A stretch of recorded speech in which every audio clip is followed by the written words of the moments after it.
So I spent a long time looking forward to reading Iron Widow, and when I finally got the chance to sit down and read it, I loved it. I was raving about it. And then when I started hearing what other people had to say about it, I realized there were actually a couple problems I'd overlooked, but ultimately I felt it was no big deal. Sure, the book wasn't as great as I originally thought, but I still enjoyed it immensely and would recommend the hell out of it. And then I read Heavenly Tyrant, and I had some thoughts. Let's get into it.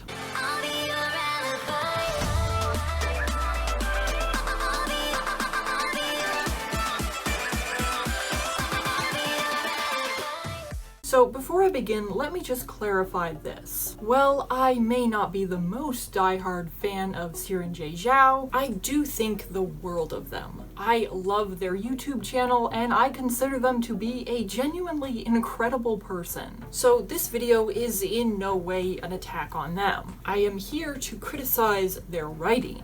And while I'm clarifying things, I may as well admit that this review is mostly going to be for Heavenly Tyrant. I feel most of what needs to be said about Iron Widow has already been said, but since Heavenly Tyrant was only released a few months ago, there just aren't that many in-depth reviews about it, aside from one, which I have linked in the description below, which I felt was very insightful and certainly deserves much more attention than it's received. Aside from that, as I alluded to in the beginning, Heavenly Tyrant was definitely the book I had the bigger problem with, which is why I wanted to add my voice to the mix. Plus, I don't do book reviews here on the channel very often, and that is something I kind of want to do more of. Lastly, just as a warning, there will be heavy spoilers ahead, and I won't be doing much, if any, summarization, since this video is directed at people who have already read both books. Also, I just want to say sorry in advance if I butcher any of the character names. Okay, so with all that out of the way, let's start with Iron Widow. The first issue to jump out at me was the frequent exposition, since it really tended to take me out of the story. The second issue was the lack of natural development for the character relationships. Because of Iron Widow's very fast pacing, this element was incredibly rushed, especially in the case of Eju's and Shimon's relationship. They literally only had a few scenes together before their first kiss. And for me especially, this was really disappointing, because I'd heard this book praised up and down for its poly representation. Nowadays, I am constantly on the lookout for great poly romance, since I'm honestly hoping to write one myself someday. But so far, I've found only poorly developed examples of it. First with Seraphina and Shadowscale by Rachel Hartman, which are otherwise fantastic books by the way, and ones you should definitely check out, and now with Iron Widow. So if you know any examples of fantasy books featuring actually well-developed poly romance, please let me know in the comments below, since I would love to check them out. Moving on, the speedrun romance is not the only example of poorly developed relationships. I actually have unresolved textual tension to thank for bringing this to my attention. While I didn't agree with all their points and felt they were being overly critical in some areas, I felt they did bring up some very valid points. Plus, I can't help but find their channel name kind of hilarious. Anyway, one of the issues they pointed out was the lack of development regarding Zetian's relationship with her dead sister Ru Yi. Now, as a reminder, Ru Yi's death is literally the inciting incident of the entire book, but we don't even get to see it. We're just told after the fact, and we only really get to know Zetian's sister through flashbacks, which are few. Though a good fix for this, recommended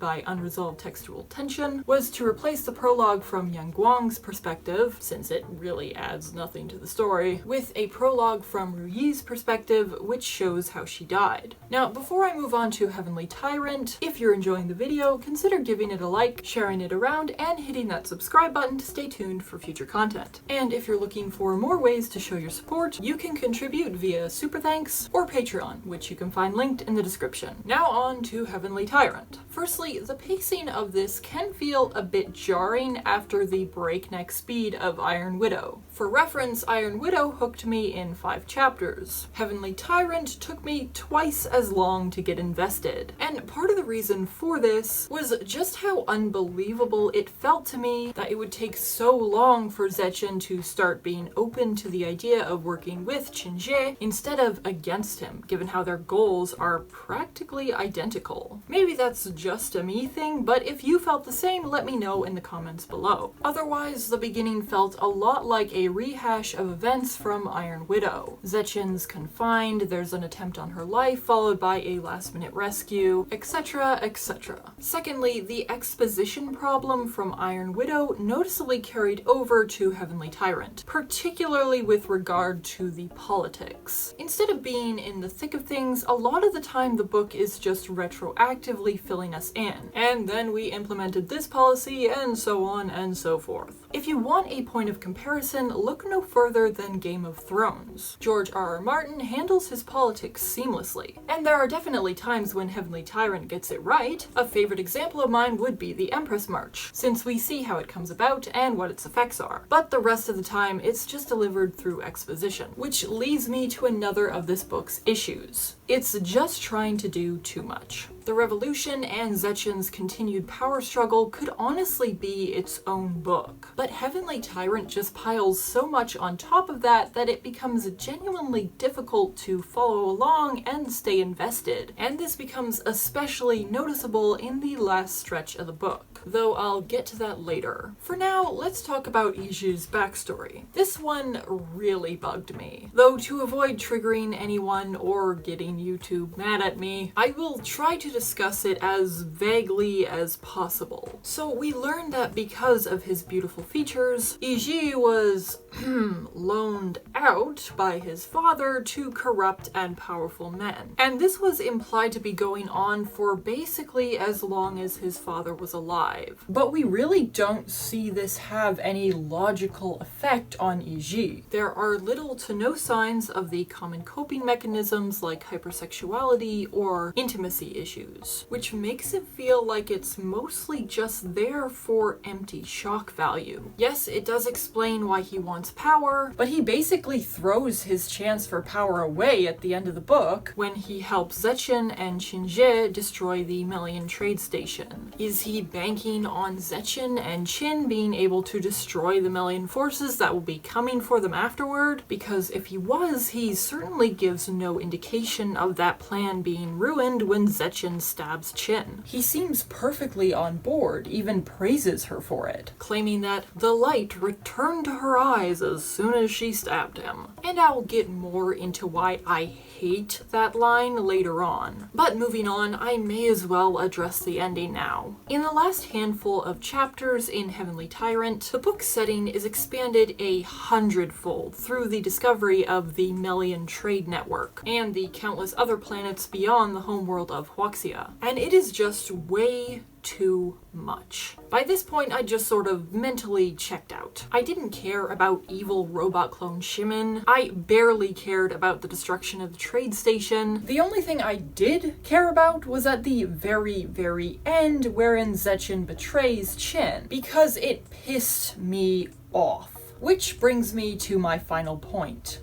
Zetian learns nothing. Even across 2 books, even with all the life-changing experiences she has undergone, she learns nothing. And that is because Siren's writing allows for little to no nuance. Zetian is always painted as in the right, even when it makes no logical sense. The first example that jumped out at me was how Su Ying's and her co-pilot's deaths were addressed in Heavenly Tyrant. Zetian insists that her killing them was an act of self-defense, but it wasn't. When Zetian took control of the Yellow Dragon, Su Ying and her co-pilot ceased to be a threat. her choosing to kill them was purely an act of revenge. And before you tackle your keyboard in preparation to tell me that this is just a result of seeing everything through Zetian's eyes, and that her viewpoint should thus be treated as an unreliable narrator, yes, I have taken that into consideration. And while that interpretation could definitely be applied to the example I just listed, there are simply too many significant examples where it can't be applied. We see across the series that whatever horrible things Zetian does,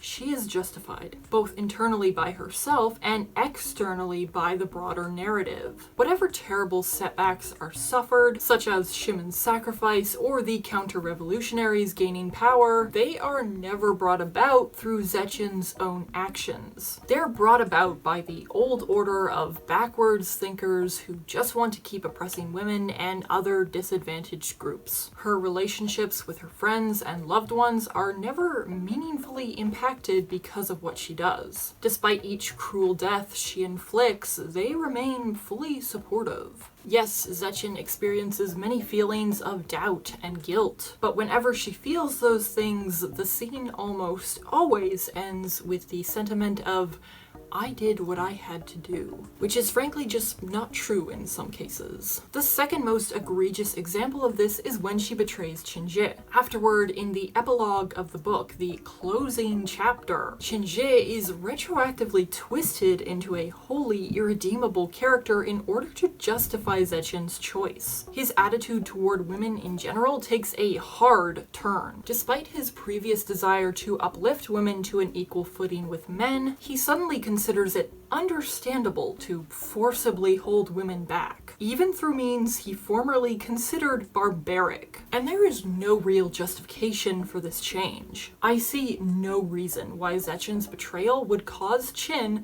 to betray his own beliefs, especially when even his own mother wishing death on him and permanently scarring his face was not enough to make him stop loving her, and most definitely did not stop him from fighting for what he believed was right. I would even go so far as to call this character assassination. And this is why I despise Iju's claim that he didn't recognize Zetian because the light had gone out of her eyes and it only came back when she stabbed Qinjie. Because it's part of this desperate last-minute attempt to force the narrative that Qin's character is irredeemable. We're supposed to believe that he was so horrible to Zetian that he almost destroyed who she is, even despite the clear change in his behavior toward her in the latter half of the book. Now, I do recognize that Zetian's belief that Qin still desired some level of control over her wasn't completely wrong. Despite the positive change in his behavior, he did ultimately remain possessive of Zetian, but this hardly equates to her being justified in killing him. Do I have to reiterate again how he showed himself capable of positive change? How deeply he valued Zetian's consent and explicitly rejected any form of coercion between them? How he would openly hear her out when she wanted to make changes to their policies? How he made clear attempts to understand and empathize with her personal struggles? How he apologized for how his own trauma had warped him into someone unkind? And even beyond their personal dynamic, Qinjie did so much good for the people of Huaxia. Things that Zetian never could have achieved on her own. And she knows this. She knows that the revolution is not secure, that the Melians will retaliate, that Qinjie is still leagues above her in terms of combat skills and political knowledge, which he has been willingly sharing with her up to this point. And this is where I need to address the real-life historical figure Wu Zetian, because when comparing her to her fictional counterpart,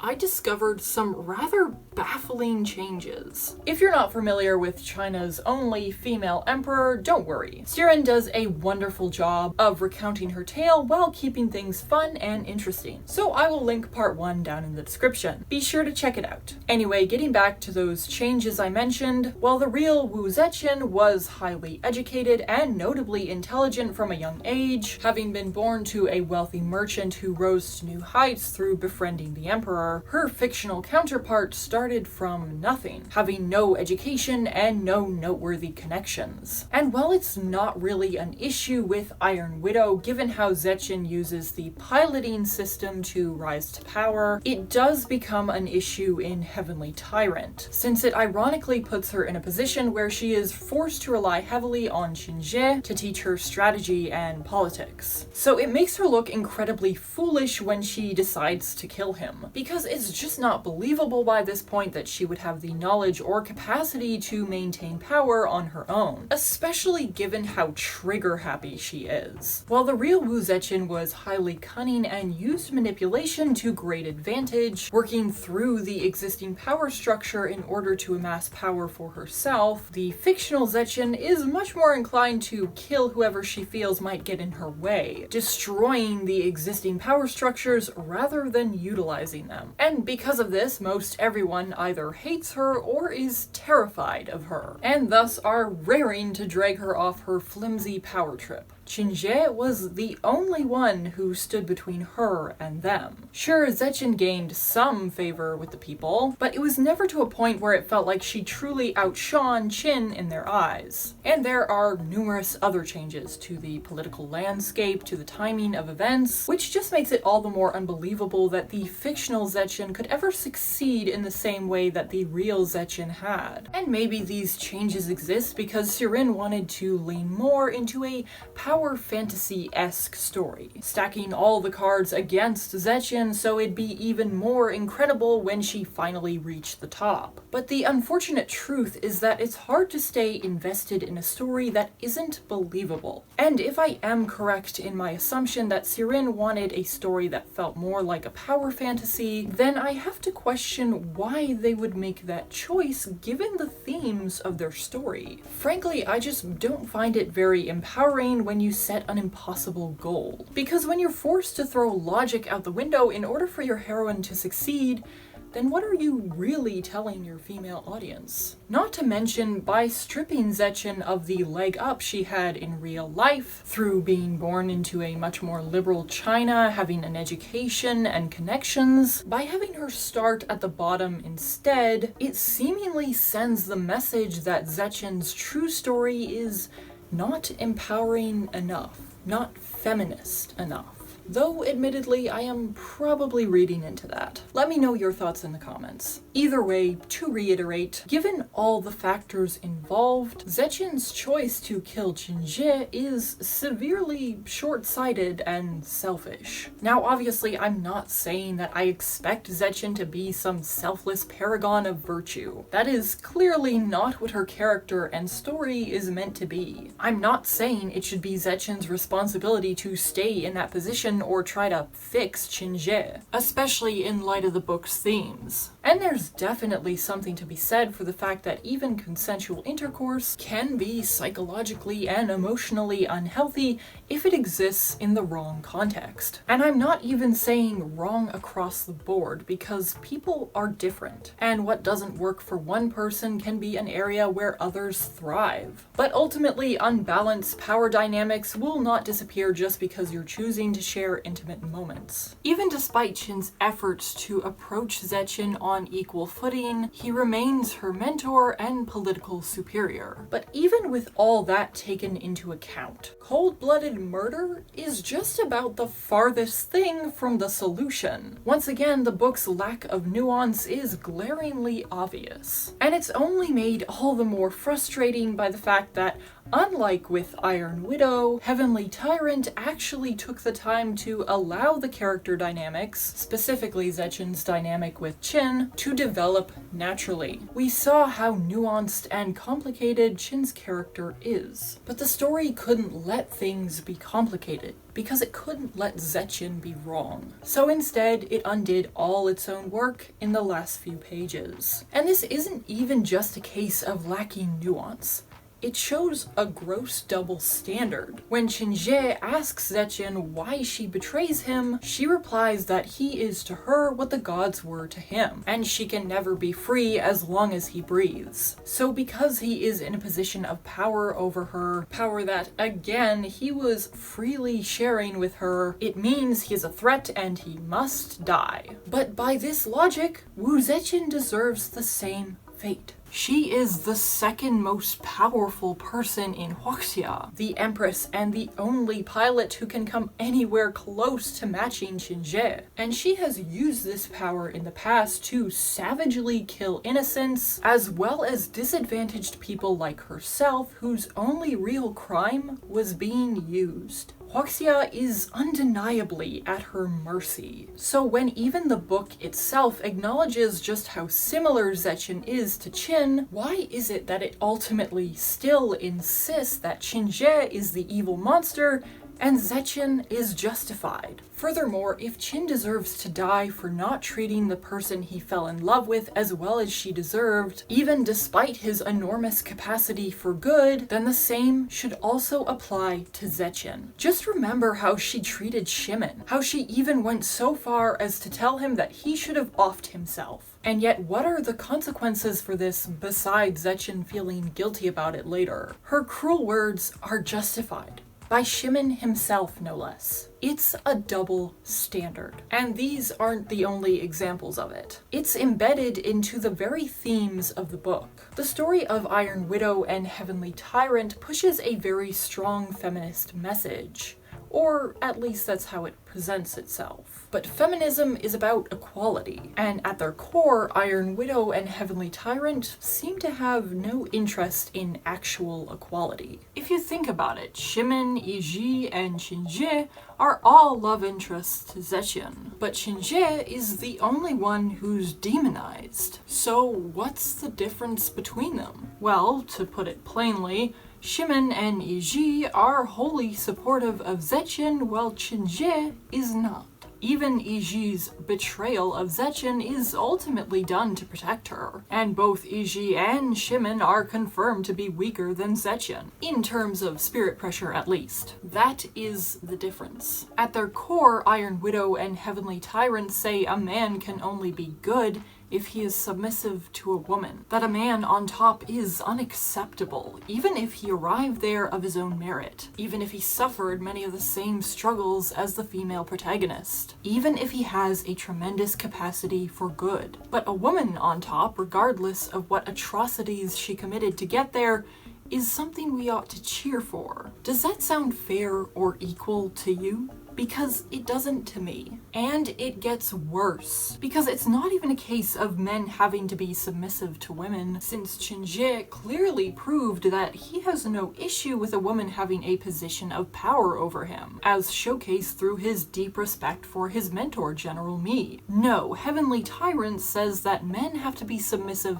to the right woman, aka Wu Zetian. The series does make weak attempts to insist that all women matter, not just those like Wu Zetian, but it's never meaningfully incorporated. All of Zetian's female friends are either in relationships with other women, or their male partner is treated as basically non-existent over the course of Heavenly Tyrant. Wouldn't it have been interesting if one of Zetian's closest friends had fit into the mold of a traditional woman, if she had found genuine happiness in relying on her male partner? Imagine just how much that challenging dynamic could have added to Zetian's character, as well as her struggle over her feelings for Qinjie. But as it is, Heavenly Tyrant left me feeling largely disappointed and upset. Though I do feel, based on the differences between Iron Widow and Heavenly Tyrant, and the changes intended for Book 3, that Sirin is open to criticism and thus likely to continue to improve in their writing, I doubt I'll be checking in for their next publication. I truly wish them the best of success with it, but this series is is just something I'd personally prefer to leave behind me. And I really can't emphasize enough how disappointing that is to me. It wasn't long ago that I learned there's a certain stigma surrounding books written by YouTubers. They are generally considered to be bad. And as a YouTuber hoping to be published someday, I find this incredibly disheartening. What is it that caused so many YouTube authors to consistently miss the mark? Will I stumble into those same pitfalls? Or if I do manage to make something genuinely good, will my work be unfairly judged before it's even given a chance? Now, to avoid ending this video on a dour note, I want to bring up one final point. Back when I was watching book reviews for Iron Widow, I stumbled across a video by Courtney and Books, which talked about how Iron Widow was originally intended for an adult audience before being altered for young adult readers. And it really left me wondering how Iron Widow, or really the series as a whole, would have looked if Siren had listened to their first instinct to lean into a more adult story. And I think that question of how could it have been different is an important one to ask, because what Siren was trying to do is important. This can't just be a case of, oh, the book was bad, now let's move on. We need to stop and ask ourselves how these themes ought to be handled, because if we don't have those important discussions now, then the next time you or I or someone else makes the decision to write a book featuring a strong feminist message, how will we know how to handle it? So if you have any thoughts to add regarding how and what could have been changed about these books, or even if you want to defend some part of them that you felt was unfairly criticized, please do so in the comments below, and let's do our best to keep the discussion respectful. Finally, thank you so much for watching. Again, if you enjoyed, be sure to give the video a like, share it around, subscribe to the channel, and consider joining our Patreon or supporting us via Super Thanks. As always, a massive thanks to our patrons. Your support is hugely appreciated. Lastly, don't forget to stay loud and proud, folks. I'm your alibi, and I will see you next time. Okay, so with all that out of the way, why do I keep slurring? Okay, I'm not doing it again. First. So if you know any of Where am I? Where am I? Even across two hooks? Oh, okay. Having been born to a wealthy merchant who rose to new heights through befriending the Emperor, sure Zetian gamed. And let's do our best to keep the discussion. What the f did I just say?